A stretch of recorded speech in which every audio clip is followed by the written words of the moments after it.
He has held many roles, from being a video game journalist to an author and a game designer. He has been one of the stalwarts of the industry. He has worked with some of the best independent designers around the globe, with his last project being the critically acclaimed game Volume by leading game designer Mike Bithell. He is none other than Ste Curran. Right now, joining me in this conversation is a very eminent personality. He's one of the guest speakers here at this conference. And I'm definitely not going to introduce him because he's too big a personality for me to do that. So why don't you do the honors, please? My name is Ste Curran. I'm a video game designer, I'm a consultant, and I am a speaker, which is why I'm here at this conference. I also like my introduction on the conference floor, which just said, "Oh, he does loads of things." That was basically it. Of course. Which is pretty accurate. We will venture out into those points. But moving on to the first question for this conversation. Sure. You host a radio show called One Life Left. I do. I'm one of 3 hosts of that radio show back in London. Tell us a little bit about it. One Life Left is a radio show about video games, sort of, designed for everyone. It's been broadcasting for 9.5 years on a radio station in South London called Resonance 104.4 FM, and it's probably the most exciting, fun thing that I do every week. So moving on, you have a game coming up called Chime Sharp. Chime Sharp, yes. Chime Sharp is a sequel to a puzzle game I wrote, well, I didn't write, but I designed 5 years ago. All right. And Chime Sharp is, I think, hitting early access in the next couple of weeks. It's a music puzzle game. I think the easiest way to describe it is half musical sequencer and half Tetris. People seem to get that. It's very ambient, relaxed video game, and I'm very proud of it. So you can probably chill at home and play that game. Yeah, it's very much a chill out game. It's very interesting when you make video games. A lot of the time you find yourself trapped in this hype cycle where you're near the end of the video game's life, or you're halfway through these days, and you're saying, "Yep, the game it's really good," and you're thinking, "Oh God, I hope it's good. I really hope it's not a disaster." This is the first, one of the first video games I've worked on for a very long time, which I can say so early is genuinely good. I play it myself for fun, yeah, I'm really looking forward to everyone else playing it as well. Not beating my scores, because I don't like that, but I'm looking forward to everyone else that's second on the high score table. All right. So 9.5 years of doing One Life Left, and you have a sequel of a game coming by. It's a pretty long time you spent in the industry.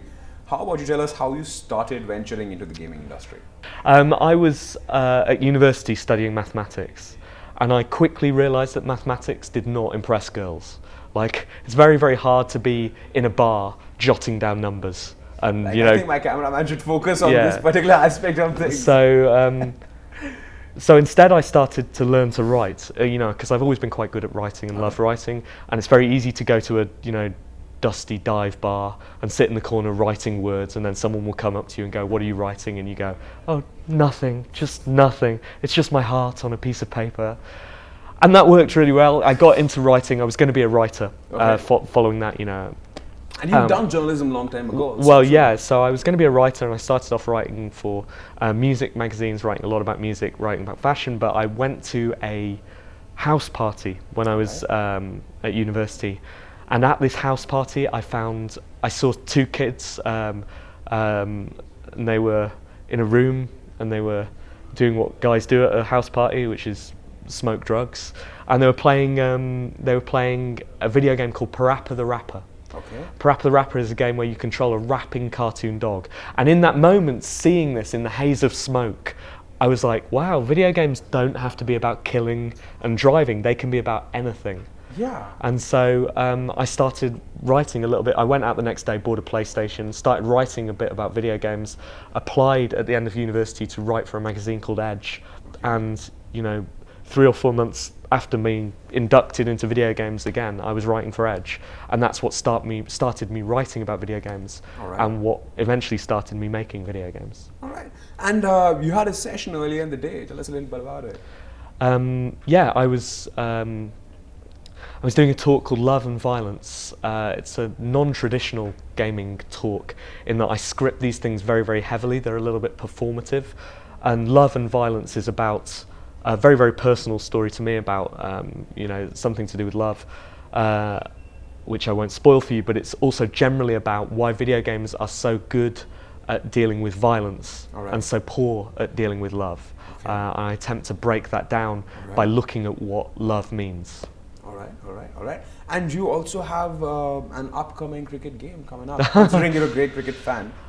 Yeah, and it's one of the reasons why I'm so excited to be in India for the first time. I'm working on a cricket game, very, very simple cell phone spin bowling game, because back in England, I imagine myself as a right arm off spinner, but I have a problem. Do you play cricket? I do play cricket very, very poorly. My problem is, I like the way you put it. I play cricket. but yeah, very, very poorly. badly. As an off spinner, my major problem is I can't get the ball to spin.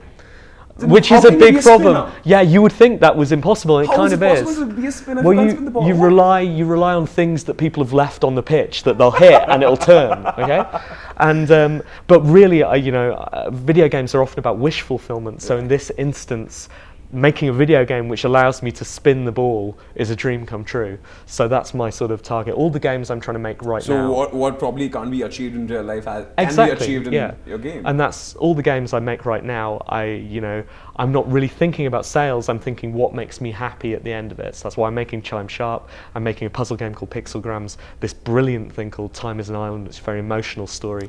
And I'm making a spin bowling game. So finally, I can get the ball to turn and everything will be good.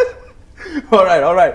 But apart from that, this is your first time in this country, in our Yeah. country. How are you finding it? Brilliant. I had a lovely time in a bar last night, getting slightly drunk, watching, eating a lot of paneer and watching the Indian cricket team suffer against South Africa, which I would feel terrible about, but England just got absolutely blown away by Pakistan. So I feel like almost sympathy, kinship amongst everyone here. So what's your your favorite cuisine here, like favorite dish? Oh, I can't talk about favourites. I can only talk about paneer really, which is paneer? it's been a long time my favourite dish in London, but every dish I've had here from the airline food onwards has just been better than the last. So I'm very, very I'm going to Mumbai this weekend, and I'm very much looking forward to that as well. All right. So before I let you go, Mr. Curran, could you, for our viewers, could you give us a take back message? Something they could take back and learn from later? I'm not very good at take-backs or PowerPoints which have bullet points on at the end, but I would say one of the exciting things I'm learning about by being here in India is learning how broad the gaming market is and how it's growing and getting more sophisticated by the day.